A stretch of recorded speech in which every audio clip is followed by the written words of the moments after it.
A paz do Senhor, meus amados. Amém. Paz. Jesus é bom. Ele é presente em nossa vida em todo o tempo. E as crianças aí, elas estão sendo criadas na casa do Senhor. Elas estão aprendendo os princípios eternos, para que elas possam ter a escolha na vida delas de fazer a vontade de Deus. Nós vamos abrir a nossa Bíblia hoje, Romanos, no capítulo 5.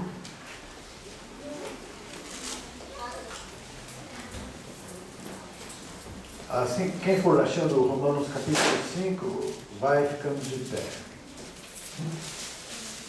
Romanos capítulo 5.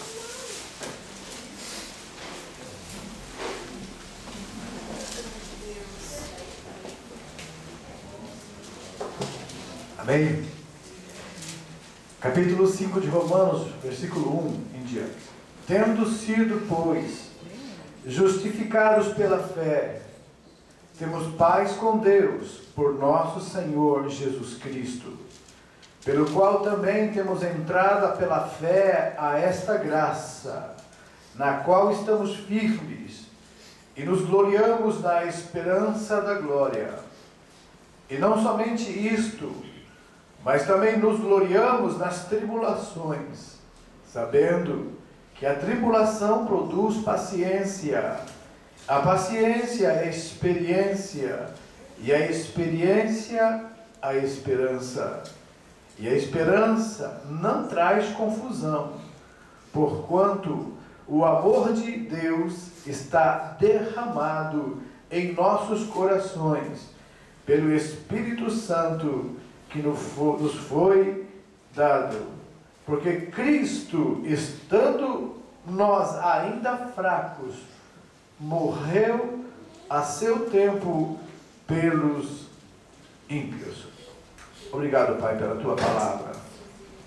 Agradecemos a Ti pela salvação da nossa alma. Em nome de Jesus, amém. Pode sentar, amados.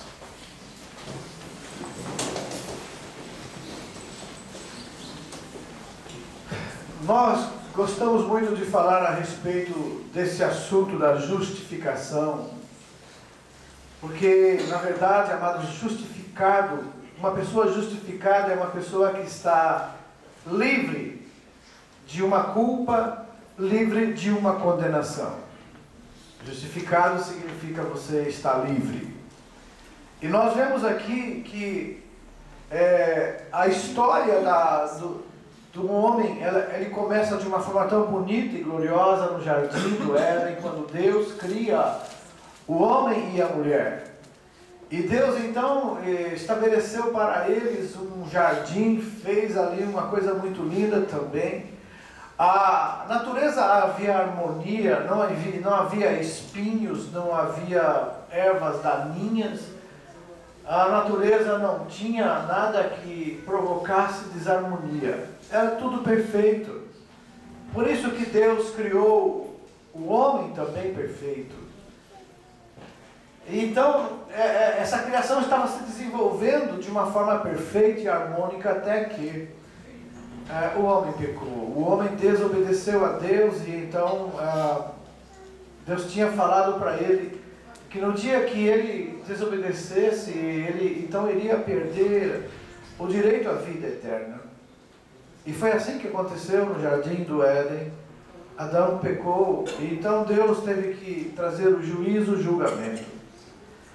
Mas o importante foi que quando Deus viu que isso aconteceu, e lógico, Deus sabia que ia acontecer, mas o Deus estava deixando o homem decidir. Sabe, você tem o livre-arbítrio, eu também tenho o livre-arbítrio. Deus coloca as leis e estabelece os critérios para nós podemos escolher entre eles. E Deus mostra, esse caminho aqui que eu estou te dando leva à vida, esse caminho aqui, se você escolher, você pode, mas leva à morte. Então todos nós temos opções. Nós podemos escolher o nosso destino, o nosso caminho. Eu posso escolher muito bem a hora que eu quero pecar ou não. Deus não me impede de pecar, mas Deus me aconselha a não fazer isso, porque isso vai atrapalhar o meu relacionamento com Ele. E por causa disso eu vou perder muitas bênçãos do Senhor. Deus não quer ninguém trabalhando a Ele ou servindo a Ele como um fantoche, como uma pessoa mecanicamente programada. Deus quer a nossa voluntariedade. Deus quer que você diga: eu quero servir a Deus, eu amo o Senhor. Eu louvo a Deus pela salvação da minha alma, pelo perdão dos meus pecados. Eu quero fazer isso de uma forma livre. Não obrigada, não com medo do pastor, ou com medo da igreja, ou com medo das regras estabelecidas. Mas um desejo no coração de fazer a vontade daquele que não mediu esforços e não deu apenas o que sobrava dele para nós, mas ele deu o que ele tinha de melhor para nós. Então, quando alguém falar para você que esse ano Deus te deu o melhor dele, não precisa acreditar, porque você já tem o melhor de Deus. É impossível Deus dar algo melhor para você e para mim do que Ele já fez. Não é verdade? É impossível Deus dar algo tão grande, tão maravilhoso, tão glorioso para você e para mim. É impossível Deus fazer isso. Por que é impossível? Porque Ele já fez. Ele não vai fazer de novo. Jesus já morreu na cruz. Jesus já pagou pelos teus pecados e pelos meus. Eu já sou salvo, você já é salvo. Os nossos pecados foram tirados de nós. A culpa que era contra nós, conforme Colossenses 2,14, a cédula, a duplicata que escrevia a nossa dívida ali, Jesus pegou isso e levou para a cruz do Calvário. Hoje nós somos livres, aleluia. Não temos culpa diante de Deus. Deus olha para você e para mim e vê somente limpeza. O sangue de Jesus nos purifica de todo pecado, aleluia. Nós confessamos, nós estamos livres para servir a Deus como voluntários, servos, escravos voluntários que servem por alegria. Quando o presbítero Eduardo falou a respeito do escravo de orelha furada, e ele explicou muito bem isso quando disse que quando o seu Senhor dava liberdade a ele, ele dizia: olha, você é livre.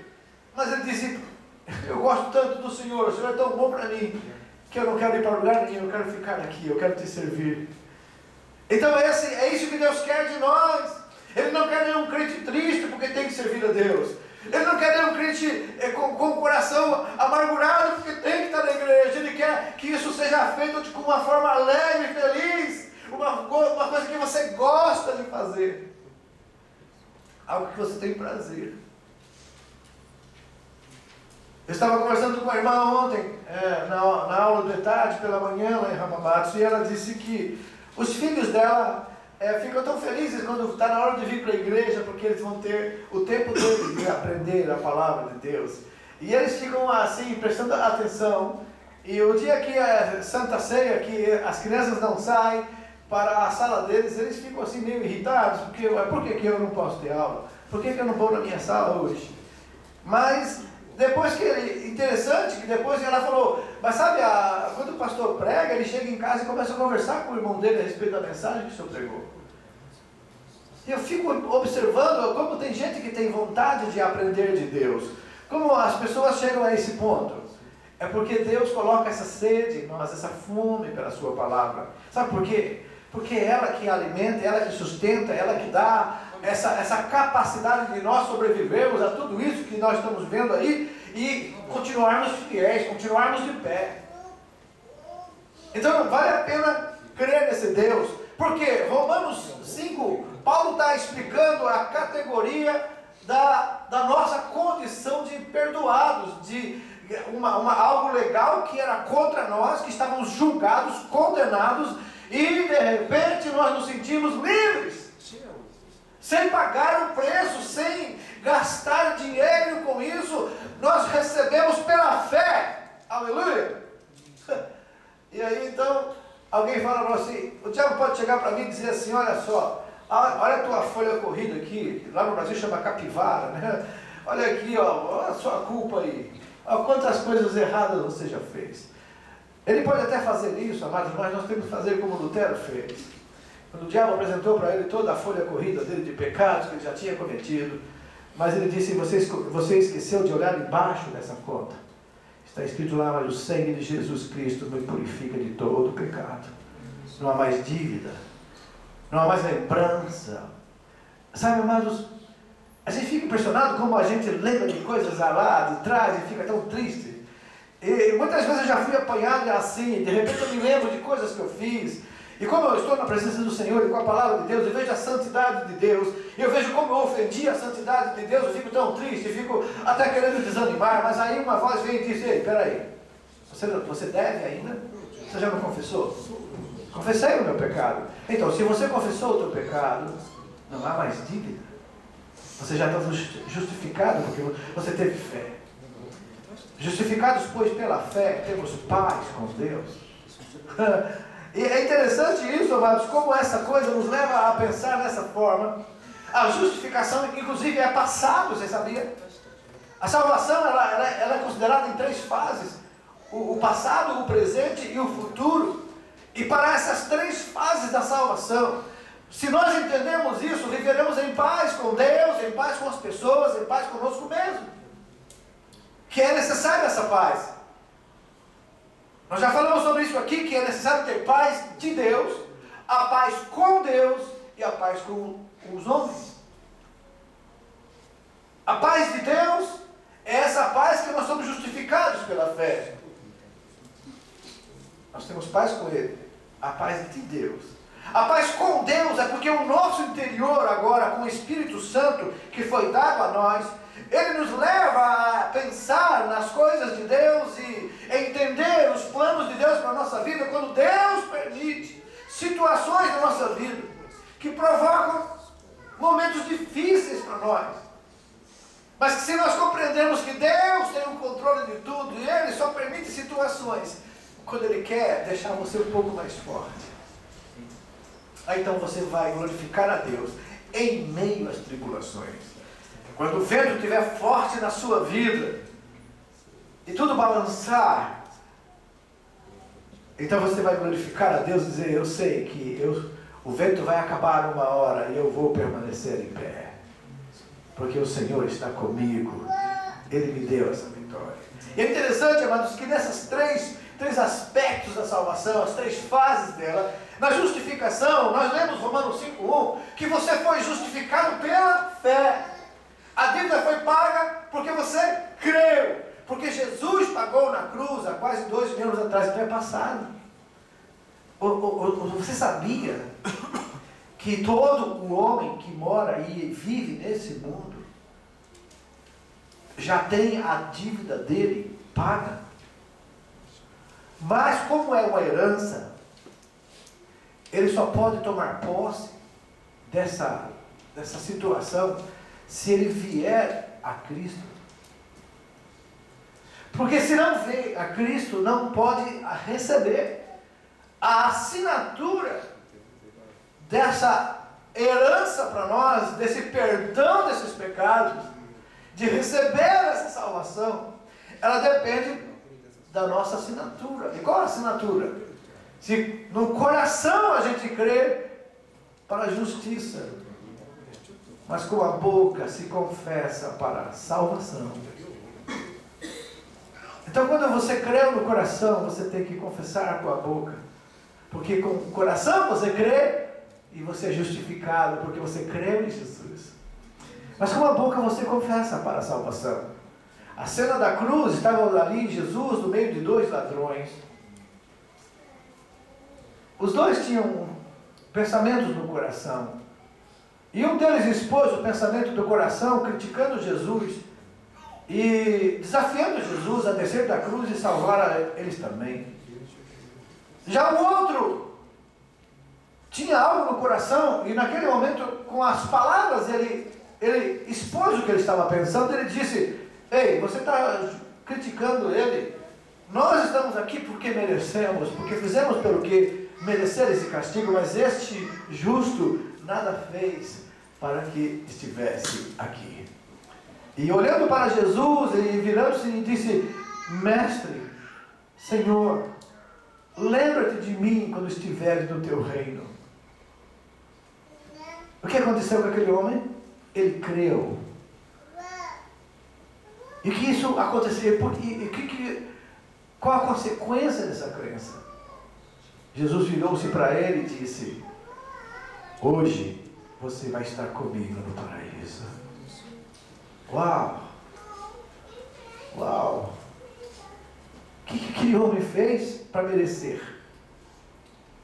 Nada. Na verdade, aquele julgamento deles era exatamente porque eles tinham roubado, matado, feito coisas erradas. Mas, de repente, no coração dele, ele creu. E quando ele creu, Deus, que conhece o nosso coração, justifica. O que é justificar? O ato legal da condenação, que todos estão condenados, de repente, é absolvido.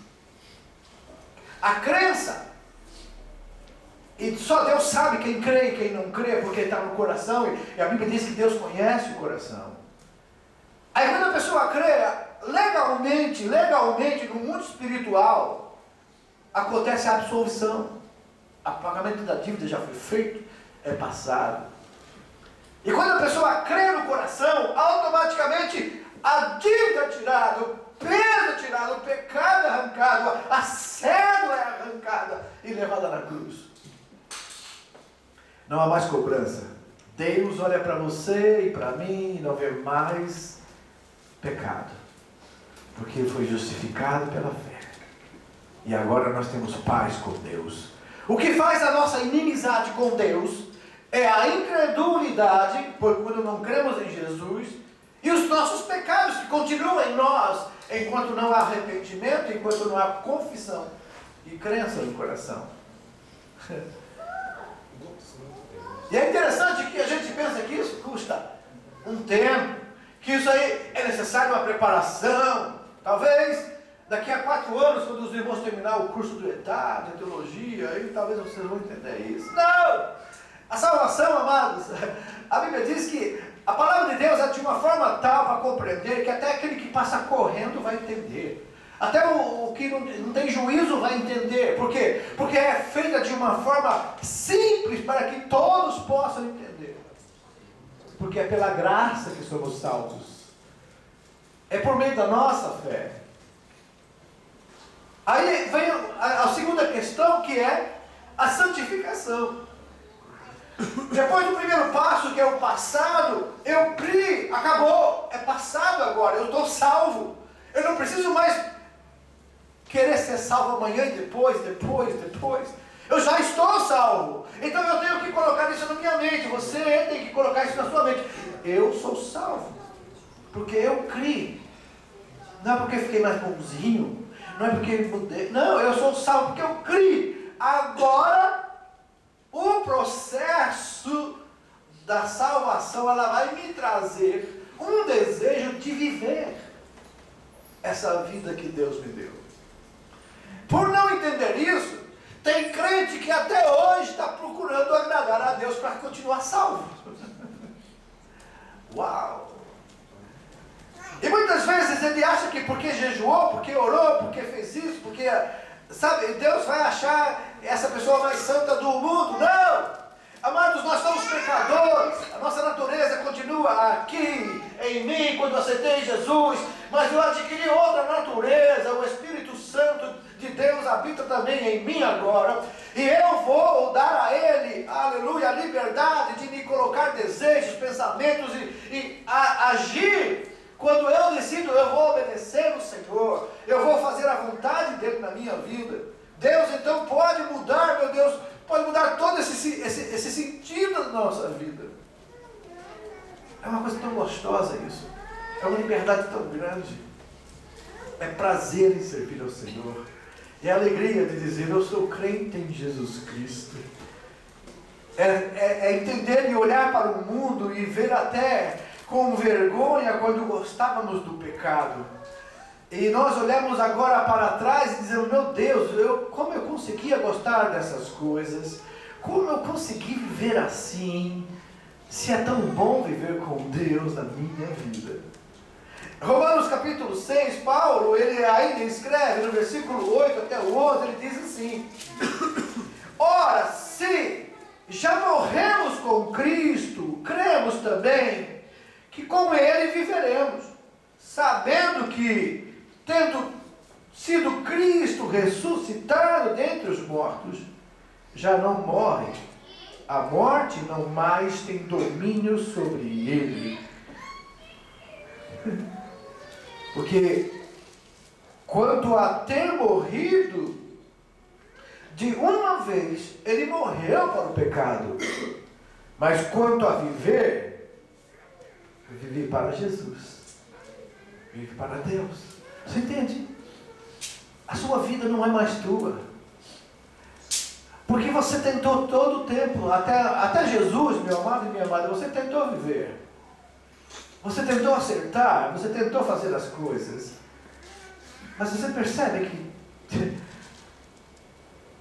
você falhou. Agora, você aceita Jesus e você quer continuar no controle? Não dá. Ele que tem que ter o controle da nossa vida. Porque Ele é perfeito, Ele não erra. Ele sabe o que é melhor para nós e muitas vezes Ele quer o melhor para nós, mas nós olhamos o caminho e vemos os apertos que temos que passar e vemos as dificuldades. Você, não, esse aqui é mais largo o caminho, esse aqui é mais fácil, por aqui é melhor. E Deus fala, não, é por aqui, ó.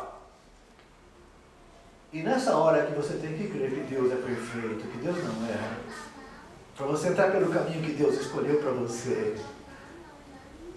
Ele é apertado, muitas vezes tem espinhos, mas é o caminho que te leva à salvação. É o caminho que te leva a agradar a Deus, porque nesse caminho Deus vai estar com você. É nesse caminho que Deus vai caminhar junto com você, porque foi Ele que escolheu.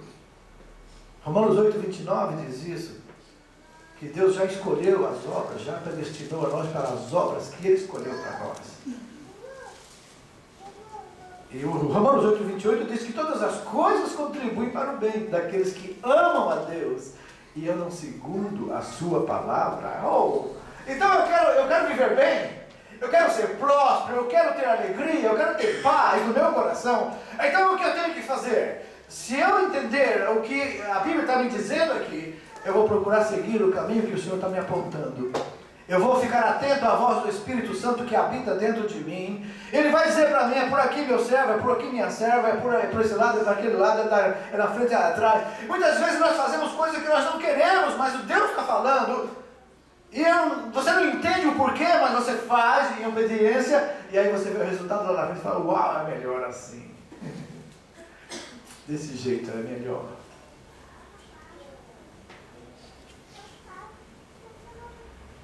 Sabe, tem coisas que a gente não entende na hora. É a primeira vez que eu entrei dentro de um avião, eu fui trabalhar fazer um curso para ser técnico em aviões e saber fabricar aviões. E nós ficamos 2 anos, o dia inteiro estudando cada dia. E a primeira vez que eu olhei aquele painel do avião, eu fiquei perdido, é tanto relógio, é tanto ponteiro, é tanto instrumento. Eu falei assim, eu nunca vou aprender isso. Eu não entendo. Como é que pode alguém dirigir isso aqui e ver tudo isso aí funcionando e saber o que está acontecendo? A gente está acostumado no carro, né? Tem vários instrumentos, mas você sabe qual que é ali o velocímetro que você sabe. Graças a Deus o carro não tem altímetro, né? Senão a gente está querendo voar. Mas o velocímetro, a velocidade que você está correndo, também você tem ali aonde marca quando está acabando o combustível, e a temperatura do carro, e se você está andando economicamente ou não, tem carro que aponta isso também, para você diminuir. Tudo isso acontece. Agora, quando você olha o painel de um avião, você fica perdido no meio de tantos instrumentos. Mas conforme nós fomos estudando e passando pelos dias, daí a pouco você olhava para aquele painel e já não parecia tão difícil assim. E a gente estava conhecendo cada instrumento daquele, e para que servia ele, qual a utilidade dele, e como ele deveria funcionar. E depois de um tempo nós saímos daquele lugar e fomos para outra cidade para fabricar aviões lá na Embraer.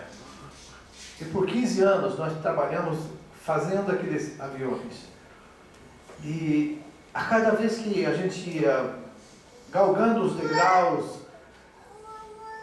naquela parte de engenharia e de técnicos especializados para analisar as situações, os problemas, a gente começa a entender a estrutura de tudo aquilo e começa a ver, não é tão difícil assim. Então, veja bem, esse exemplo eu estou dando para justamente exemplificar que muitas vezes você olha para as coisas de Deus e de repente parece que aquilo é muito difícil. andar do jeito que a Bíblia fala. E vai ser, se você não estudá-la. Porque a partir do momento que você passa a conhecer a palavra de Deus, então ela mesma, a própria palavra, vai te dando o sentimento e a sabedoria para você dizer, ele está falando assim, mas a Bíblia diz assim. Então você começa a ter opção. A opção certa é saber que se você não quer errar, então você vai pelo que a Bíblia diz. E não pelo que a multidão fala, não pelo que as pessoas pensam, não pela que a ciência quer comprovar para você, mas é pelo que a Bíblia diz. Não as técnicas, não as visões, né? Vamos dar nessa visão da igreja, dar nessa visão da igreja. A visão da igreja já está aqui, amados. Essa é a visão da igreja do Senhor. Crer em Jesus Cristo como meu único Salvador. E depois que eu crer, eu sair anunciando o Evangelho a toda criatura. Eu não preciso ter uma visão melhor que essa. E as visões por aí estão prendendo as pessoas, cercando as pessoas, psicologicamente assustando as pessoas, ameaçando as pessoas, provocando sentimento de culpa, provocando sentimento de necessidade de melhorar a cada dia. É lógico que nós vamos melhorar, mas quem vai melhorar não sou eu, é o Espírito Santo em mim que vai fazer isso. Quanto mais liberdade o Espírito Santo tiver na minha vida, na sua vida, quanto mais liberdade ele tiver, melhor você vai ser, sem você perceber. De repente o fruto vai aparecer e você, uau, de onde vem esse fruto? É porque o galho tem que estar ligado ao tronco para dar fruto. E o que produz o fruto no galho é a seiva que sai da árvore. Lá da raiz, vem pelo tronco, entra no galho, aí o fruto aparece. É por isso que é impossível produzir frutos sem Jesus, sem estar ligado a Ele. É impossível produzir os frutos da vida eterna sem estar ligado a Cristo. Tem crente que quer produzir com técnicas, quer fazer com conhecimento, né? Teologia é bom, a gente estuda e faz, e é interessante porque aprende mais de Deus, mas se ela não entrar no coração, se ela ficar só na mente, eu fico um teólogo arrogante e cheio de mim. Mas se ela cair no meu coração, eu vou me humilhar e vou reconhecer Deus na minha vida a cada dia. E é isso porque a palavra de Deus é tremenda.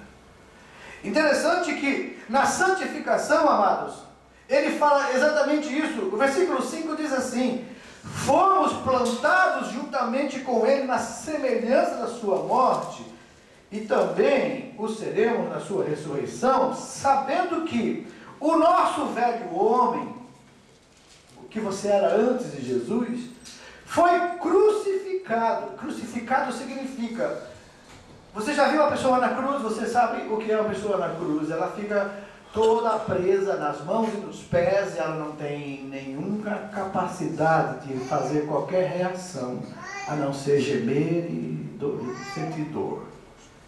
Se nós somos crucificados com Cristo, o velho eu não pode mais agir, não pode mais estar livre, porque agora está crucificado com Cristo.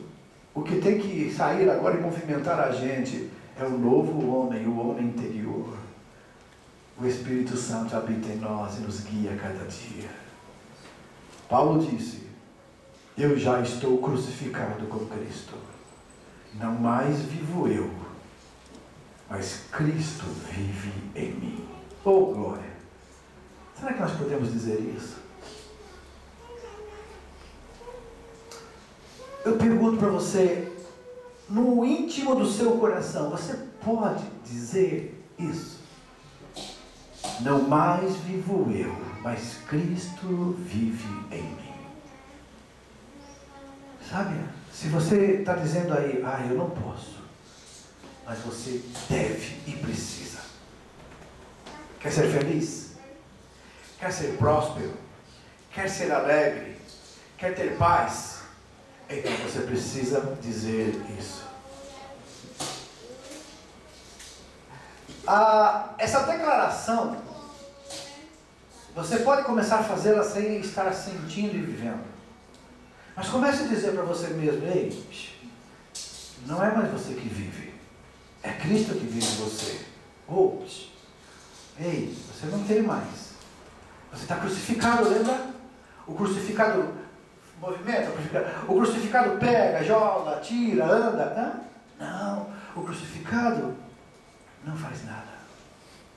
Então, se eu já estou crucificado com Cristo, eu não vivo mais, mas Ele vive em mim. E os meus movimentos, meus pensamentos, minha voz, tem que ser o que Jesus é. Você entende? Eu falei hoje conversando com os irmãos obreiros, nós temos que respirar Jesus. O meu tem que ser Jesus.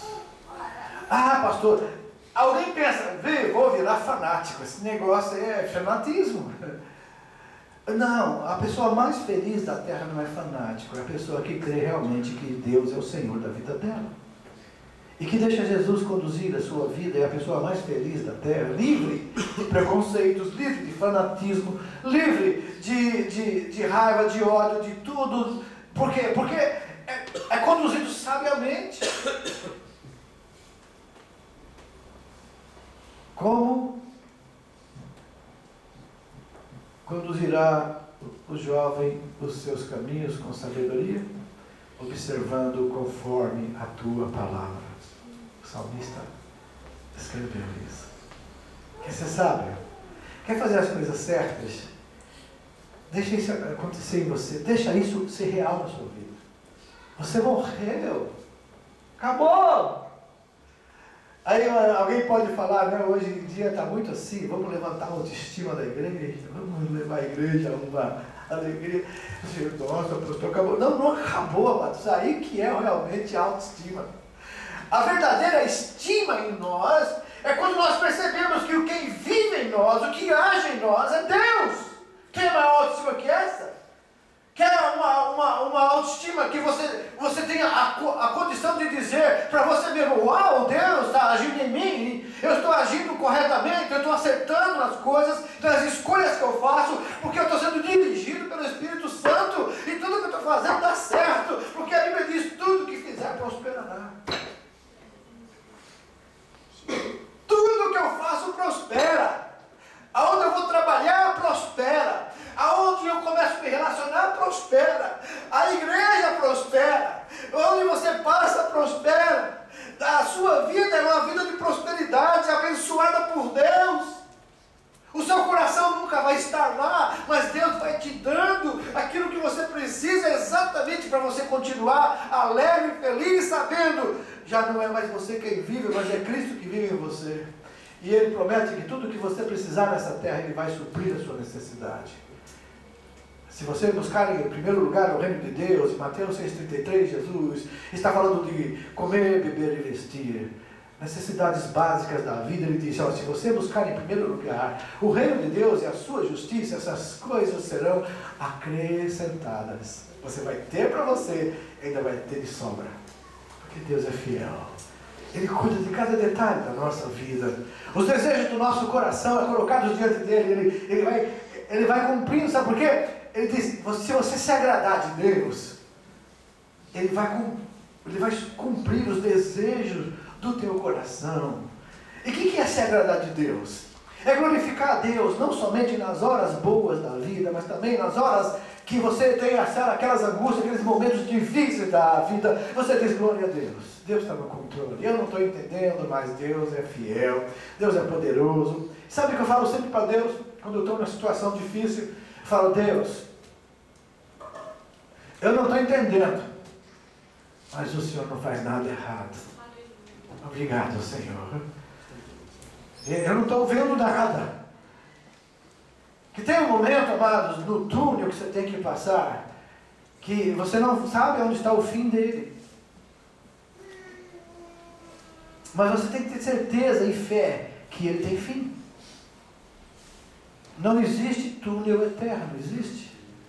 Se o túnel foi feito é porque tinha uma barreira para ser transporte, uma montanha que estava na frente, e então o homem, para não ter que subir, descer o morro, ele fez um buraco no morro chamado túnel. E você passa mais rápido e melhor por ele. Só que no percurso do túnel tem momentos que você fala, uau, será que esse túnel não vai acabar? Mas ele acaba. Uma hora você começa a ver a luz no fim do túnel. E você começa a dizer, está acabando.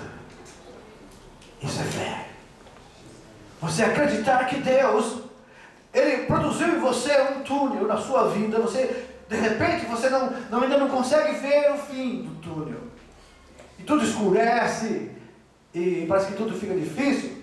Aí você então começa a pensar, uau, será que esse túnel não acaba?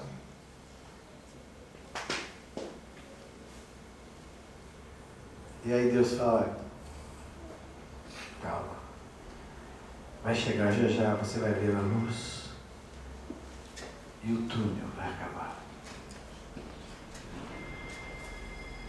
Eu não sei você, mas eu já tive alguns túneis na minha vida. Mas todos eles acabou. E chega a hora que você vê o sol, e ele brilha. A Bíblia diz: o choro pode durar uma noite, mas a alegria, ela virá ao amanhecer. É isso que é mais importante você saber. Você tem que entender o seguinte: a noite pode estar aí, mas amanhã vai chegar com certeza, é verdade? Ela vai chegar. Quantas vezes eu, perdendo o sono por situações que eu tenho que orar e buscar a Deus. E quantas vezes, nessa semana aconteceu isso, orando ao Senhor pela madrugada, e daqui a pouco eu olho e começa a ficar claro, a janela e as cortinas começam a mostrar que o dia está clareando, que o sol está chegando, que o dia começou, a noite passou. Assim é a nossa vida, amados. Na santificação, que é o processo da salvação, porque a justificação é passado, você creu em Jesus, você está salvo, acabou, os seus pecados foram perdoados daqui para frente. Quando você perceber que fez alguma coisa errada, você, Deus me perdoa, eu errei, acabou, então você continua limpo, aleluia. Um exemplo disso, quando Jesus foi lavar os pés dos discípulos, ele começou a lavar os pés dos discípulos, e os discípulos ficaram meio assim constrangidos, e Pedro então, que era o mais explosivo, ele falou: não, o meu pé o senhor não vai lavar não, o senhor não lava não, que isso, o senhor vai lavar meu pé? O senhor é um mestre, é Deus, o senhor é meu mestre. E Jesus falou assim: ó Pedro, se eu não lavar o teu pé, você não tem parte comigo. Então me lava todo, dá um banho logo, joga essa bacia de água em mim. E Jesus falou assim: não é necessário, vocês já estão limpos pela palavra, mas os pés sujam, é preciso limpar a cada dia. Sabe, amados, quando você lê a palavra do Senhor cada dia, você está se limpando. É isso?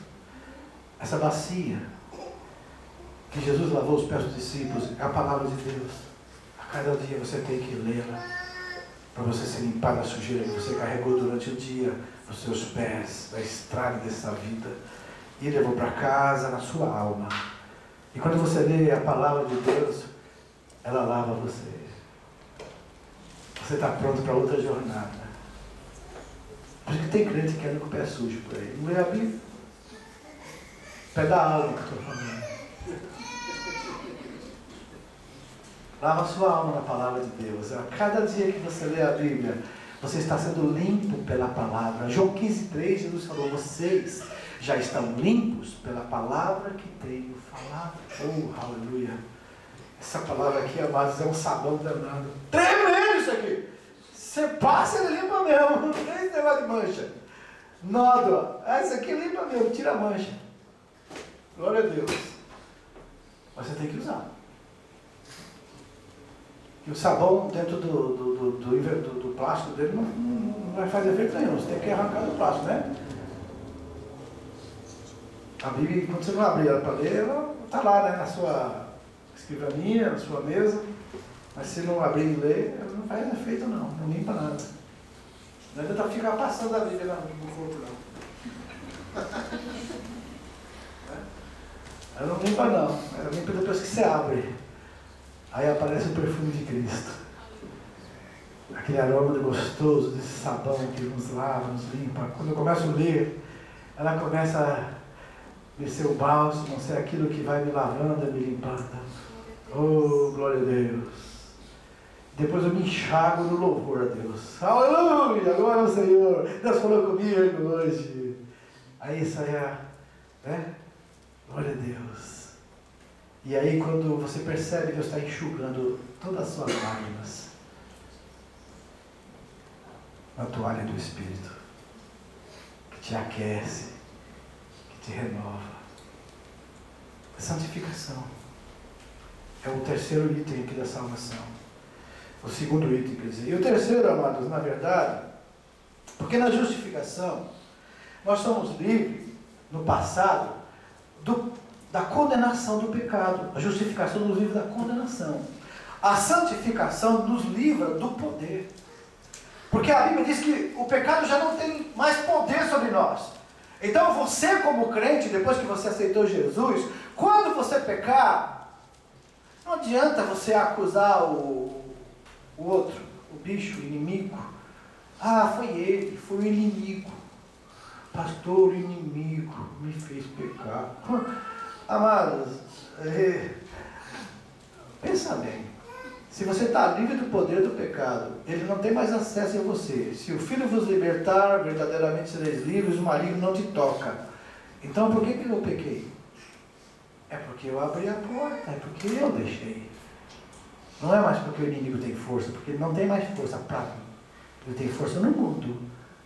Mas, jovens, eu vos escrevi, porque sois fortes, a palavra de Deus está em vós e já vencestes o maligno. Uau! Você vê como nós somos livres? Nós temos poder em nós contra o inimigo. Você viu como ele não pode, a não ser que eu chame, eu deixe, eu permita que ele entre, né?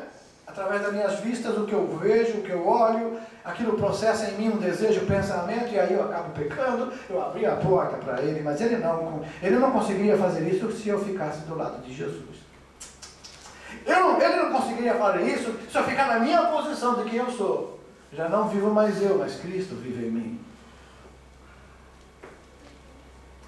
E eu não quero demorar muito mais, mas eu quero falar mais sobre esse item da santificação, porque ele me livra do poder do pecado.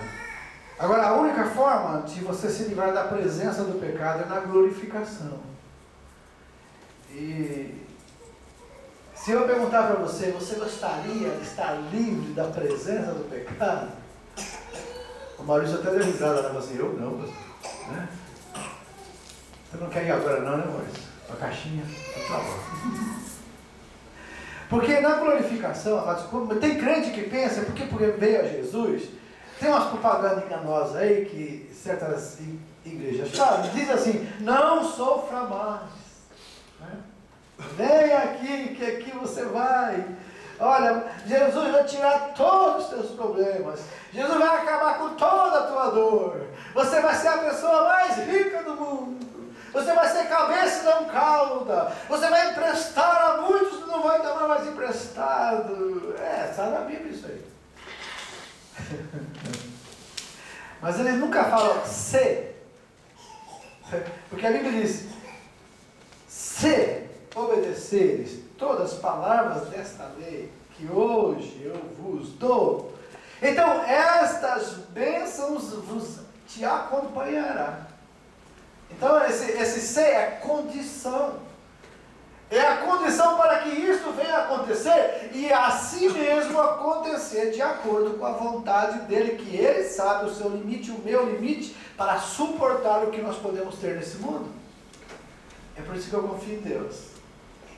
É por isso que quando eu saí do Brasil e quando Deus me chamou para a missão, eu falei, Senhor, eu não te peço riqueza, eu não te peço sucesso nem poder, mas eu quero uma coisa do Senhor.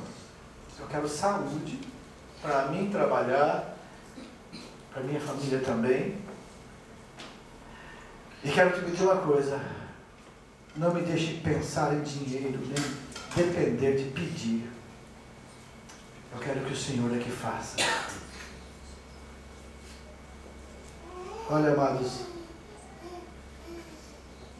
eu nunca, desses 15 anos que eu tomei essa decisão de sair, largar tudo para servir ao Senhor, eu não tenho nenhum minuto, nenhum segundo de arrependimento de ter tomado essa decisão.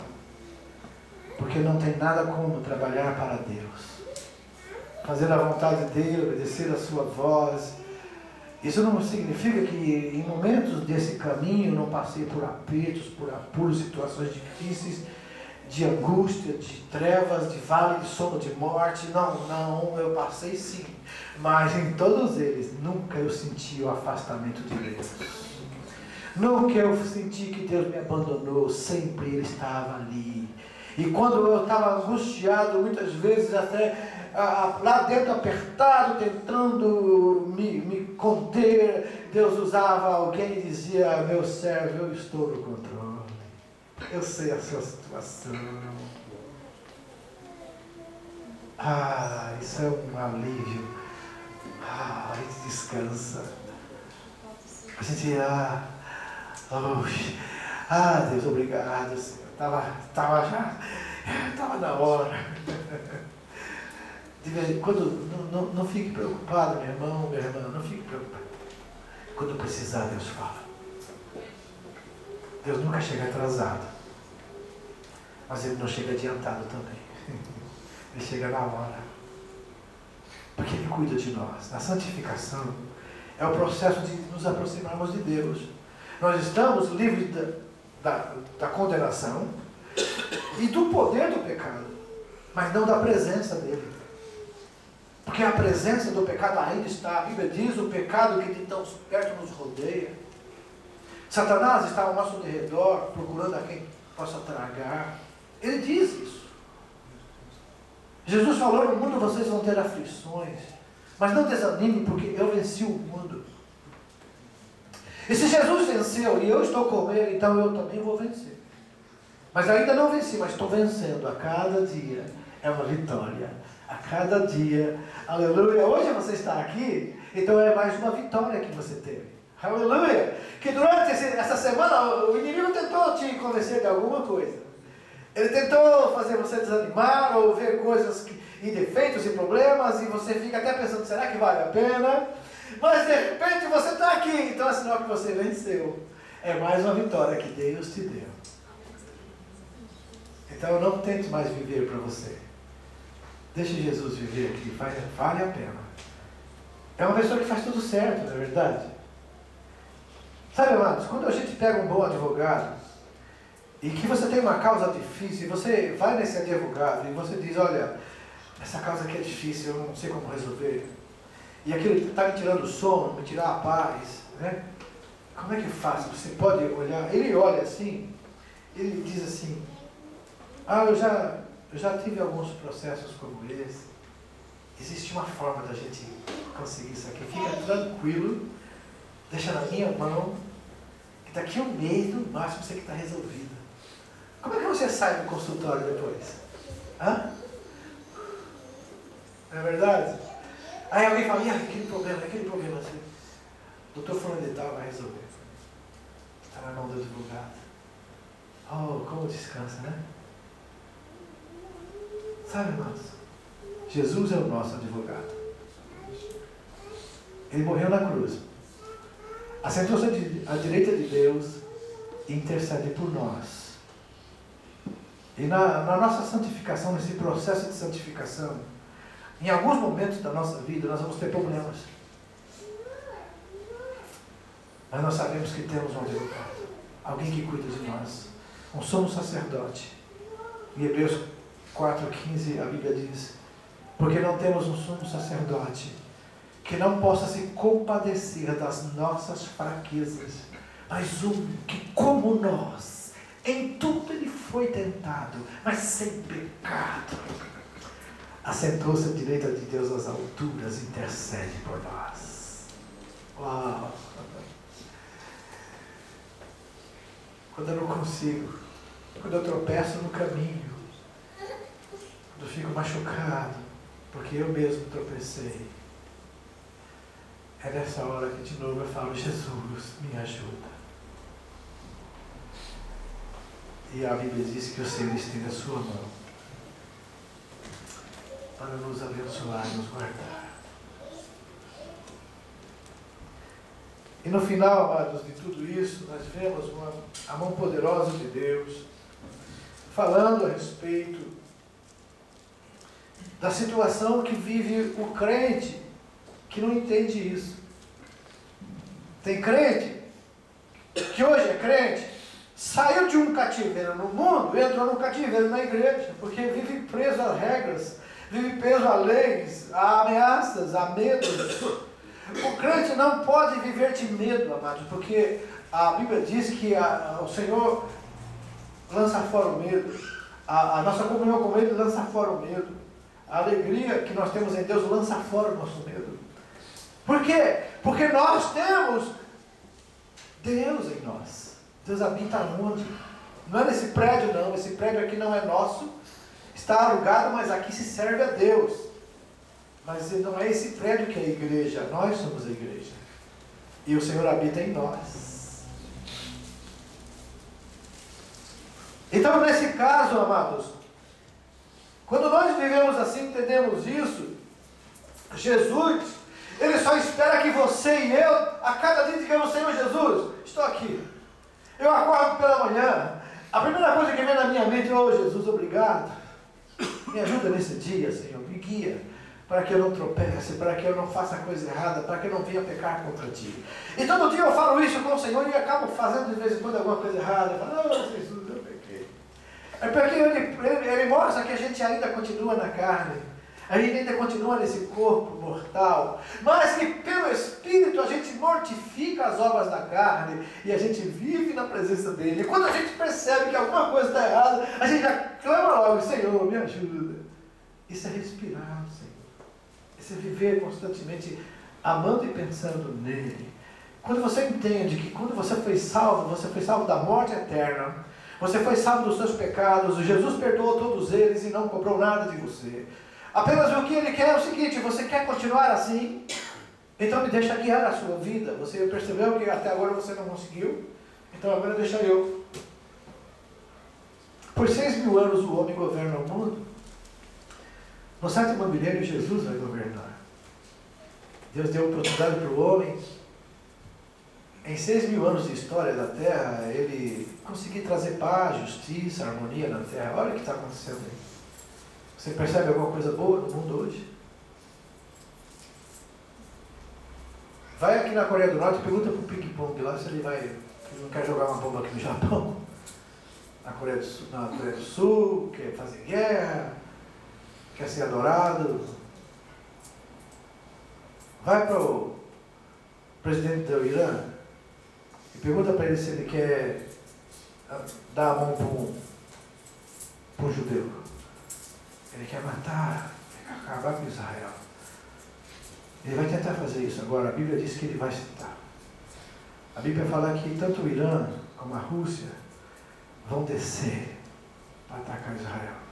Eles estão se preparando já para isso. Chegando aos fins dos tempos dos gentios na terra. E quando eles fizerem isso, o Senhor Jesus vai intervir. E depois que passar os 7 anos de tribulação na terra, Jesus vai estabelecer seu reino e nós estaremos reinando com Cristo. A Bíblia diz isso. Portanto, não ponha suas esperanças nas coisas deste mundo. Também não adianta você acumular bens nessa terra.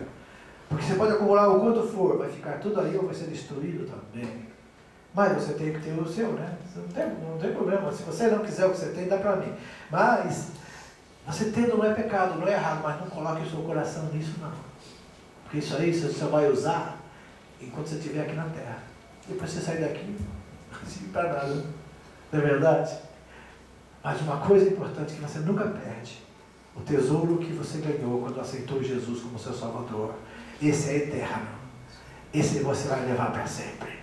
E tudo que você fizer pelo Senhor, cada alma que você traz para Jesus, você tira essa alma da eternidade da perdição e traz para a eternidade da salvação. Por isso vale a pena você obedecer à voz de Deus. E no final, amados, nós temos a glorificação. Então, na justificação você é livre da condenação. Romanos 5:1, lembra? Justificados, pois, pela fé, temos paz com Deus. Na santificação você é livre do poder do pecado, que está no mundo e gera as pessoas errarem. E na glorificação você é livre da presença do pecado. Sabe o que significa isso? Não há como se livrar da presença do pecado agora. Da presença não, mas do poder já estamos livres. Em Cristo Jesus, amados, nós temos o poder contra o pecado. Deus disse a Caim, lá em Gênesis 4, Caim, o pecado está aí na tua porta. Está aí. Cabe a você controlar ele. Sabe o que quer dizer isso? Quando eu pecar, vamos fazer o seguinte, vamos ser honestos. Vamos dizer assim, eu pequei, só eu pequei. Ah, mas foi o diabo, pastor. Não. Ele veio para fazer as três coisas, matar, roubar e destruir. Então você vai chover no molhado se você falar que ele é ruim. Você vai falar, sabe, vai chover no molhado, não adianta, isso já é real. Todo mundo sabe disso, até ele sabe. Até o diabo sabe que ele é ruim. Até ele sabe. Então você vai falar, você é ruim. Ele fala assim, sou, e daí? Agora, você pode dizer para ele, ok, você está me tentando, mas eu não vou cair nessa, porque eu sou de Jesus.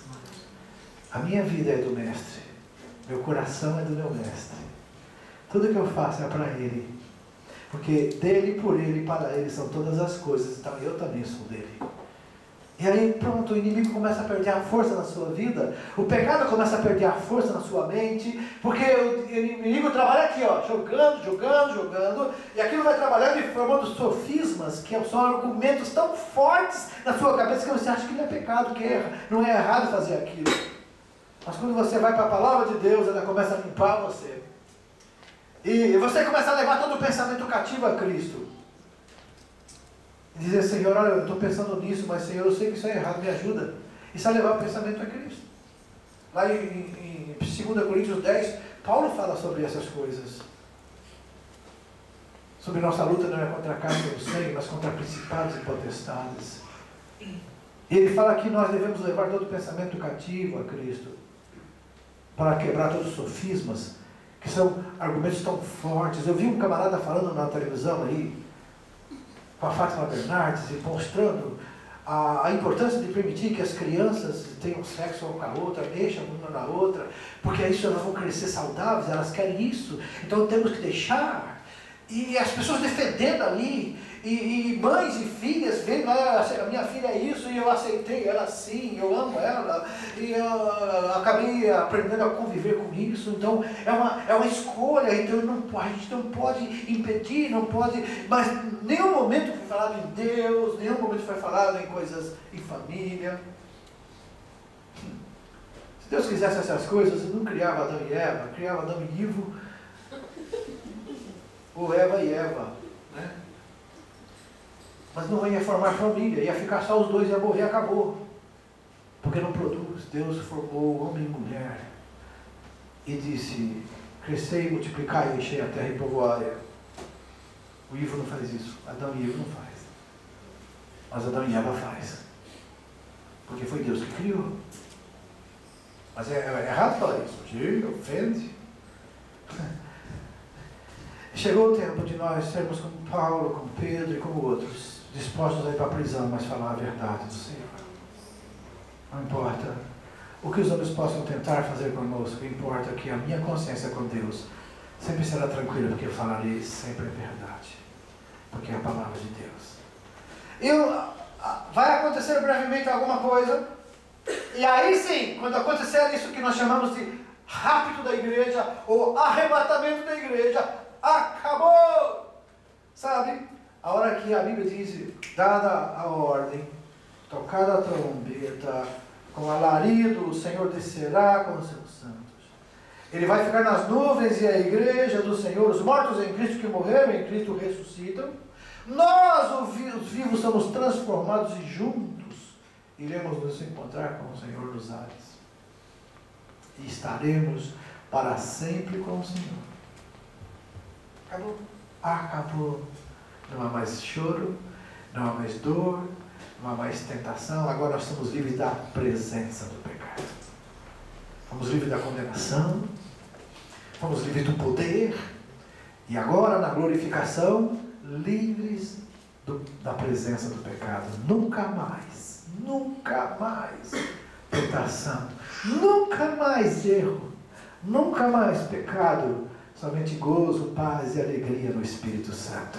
Vamos ver a vitória do povo de Deus. Nós vamos assistir, aleluia, quando Jesus voltar no final da grande tribulação, junto com a sua igreja, quando o anticristo tiver já destruído 2/3 do povo judeu da terra, que a Bíblia diz que isso vai acontecer, e eu creio piamente nisso, e já está sendo preparado essas coisas. Mas Jesus disse que quando ele descer, ele vai descer com a igreja do Senhor, e nós vamos ver Jesus pegar a besta e o falso profeta, aleluia, e lançá-los no lago de fogo e enxofre, e nós vamos ver também o diabo ser amarrado e lançado no abismo, ali nas prisões, até que os 1000 anos se acabem.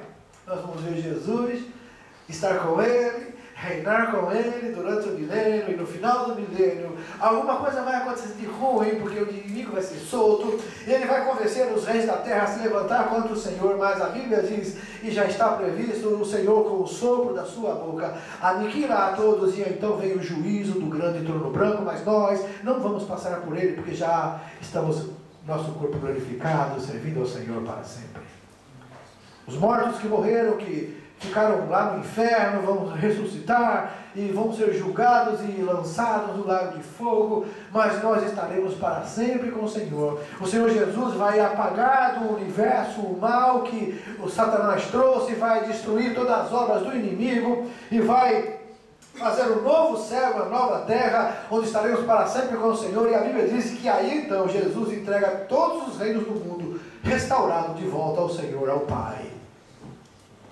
E nós viveremos eternamente em pleno gozo, harmonia e paz com o Senhor.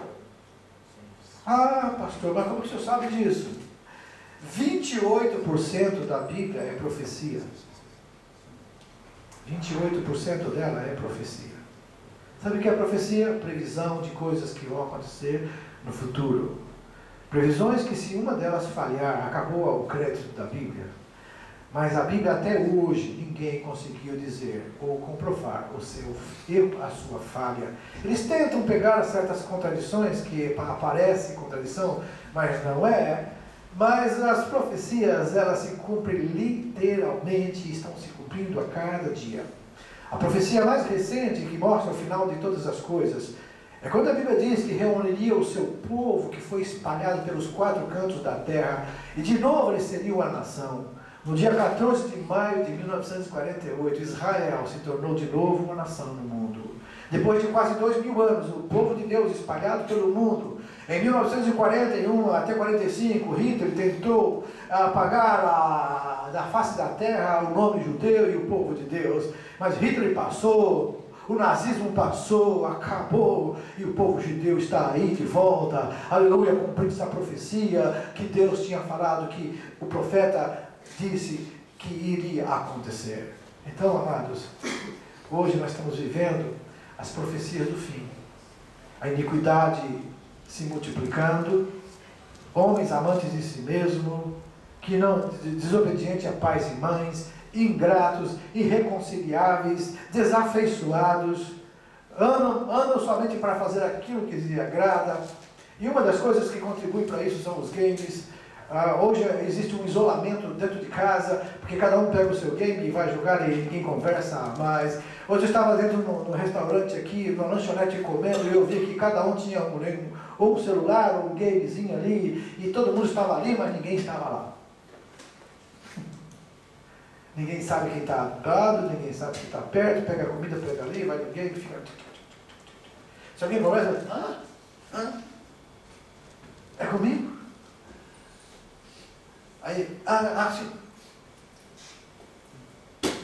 É uma das coisas que está contribuindo para o anticristo, é uma das armas que ele está usando agora. Ele está desligando as pessoas de muitas coisas para poder usar e encher a mente dessas pessoas do que ele quer. No Brasil hoje as pessoas estão acreditando muito nesse governo que está lá, um governo satanista, cheio de coisas erradas, mas o povo está acreditando e acha que esse governo é bom. Agora estão começando a perceber que alguma coisa está errada por trás disso. E nós tínhamos avisado as pessoas já uns anos antes, não façam isso, não votem nesse partido, porque isso tem muita coisa por trás aí que é perigosa. Olha, agora eles estão se revelando. Porque já é o terceiro mandato desse partido no Brasil. E eles vão chegar até o quarto, eles querem chegar ao quarto e o quinto. Para colocar em prática tudo que eles querem, inclusive a perseguição da igreja, que já está começando, e a liberação total da iniquidade no Brasil. Ser certo no Brasil vai ser pecado e vai ser sujeito à prisão. E ser errado vai ser louvado e o governo vai apoiar e ainda ajudar com dinheiro. Está acontecendo agora. Então, o fim está chegando. Mas você que crê em Jesus Cristo, fique tranquilo. Para você vai nascer o sol da justiça. Para aqueles que creram no Senhor, morreram para si mesmos e vivem para Deus, estarão para sempre com o Senhor. Vamos ficar em pé.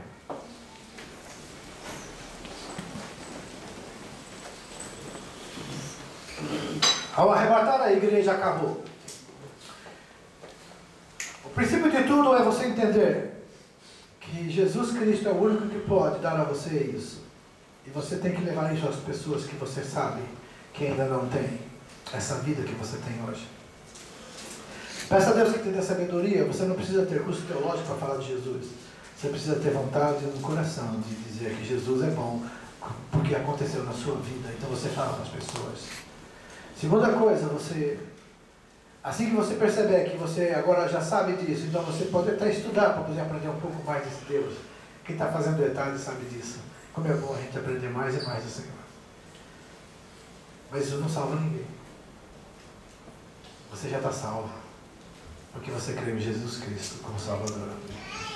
E agora mantenha essa vida fiel a Deus. Morra para você mesmo. Diga como Paulo, já estou crucificado com Cristo. Agora não mais vivo eu, mas Cristo vive em mim. E a vida que agora eu vivo, eu vou vivê-la pela fé no Filho de Deus. Faça isso.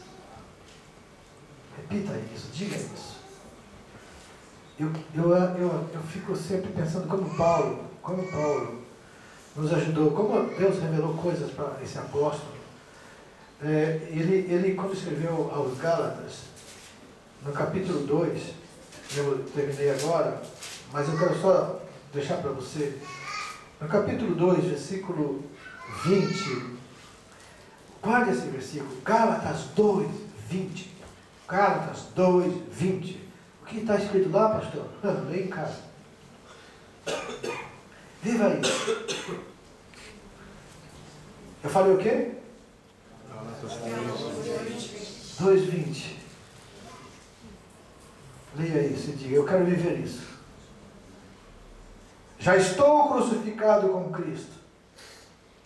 E vivo, não mais eu, mas Cristo vive em mim. E a vida que agora vivo na carne, vivo na fé do Filho de Deus, o qual me amou e se entregou a si mesmo por mim.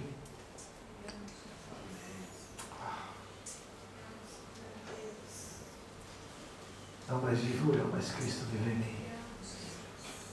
Sabe?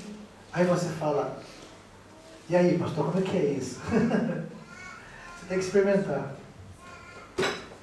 Se eu começar a chupar uma laranja aqui, você tem condição de saber se é doce ou azedo? Como que você vai saber? Você tem que experimentar. Cada um de nós tem que fazer a sua própria experiência com Deus. Não adianta viver da experiência dos outros. Você tem que ter um relacionamento pessoal com Cristo. Na santificação. Porque a salvação já é passado. Você foi salvo porque você criou. Mas se você não viver a santificação, conforme a Bíblia ensina, quiser viver muito para você mesmo, o seu eu, o seu ego, muito forte ainda, você nunca vai viver essa experiência de ser guiado pelo Senhor. Aí você vai sofrer. Mas se você deixar aí, como Paulo fala, já estou crucificado com Cristo. não mais vivo eu. Aí você vai sentir a verdadeira liberdade que o Senhor dá para nós. Amém? Vamos orar então. Coloque a sua vida diante de Deus hoje. Diga a Ele: eu quero, Senhor. Eu quero repetir essa frase, esse versículo de Gálatas 2:20 para a minha própria vida, como se eu, não Paulo, mas eu estivesse dizendo. Não Paulo, eu. Eu quero poder falar como Paulo hoje. Já não vivo mais eu, mas Cristo vive em mim. Pai eterno, Pai glorioso, em nome do Senhor Jesus, obrigado por essa oportunidade. E agora, Pai, que cada um de nós possa, com convicção, com certeza de fé, dizer a nós mesmos que já não vivemos mais para nós, mas que Cristo vive em nós. E que a vida que vamos viver ainda nessa carne, no tempo que o Senhor nos dá nesta terra, vamos vivê-la na fé do Filho de Deus, aquele que se entregou por mim, aquele que intercede por mim. Ah, Jesus, muito obrigado. Como nós te amamos, Senhor, por essa salvação tão grandiosa, por esse perdão tão maravilhoso. Muito obrigado, Jesus. Eu sou salvo, eu sou eterno, eu sou livre. Aleluia! Nada desse mundo pode mais tirar de mim, porque eu não vou deixar, a porta está fechada para o pecado. Eu só atendo a voz de Deus. Somos ovelhas do Senhor. Se outro pastor falar, a gente não atende, porque nós conhecemos a voz do nosso pastor. Obrigado, Pai, por esse momento da Tua palavra em nossa vida. Conduza-nos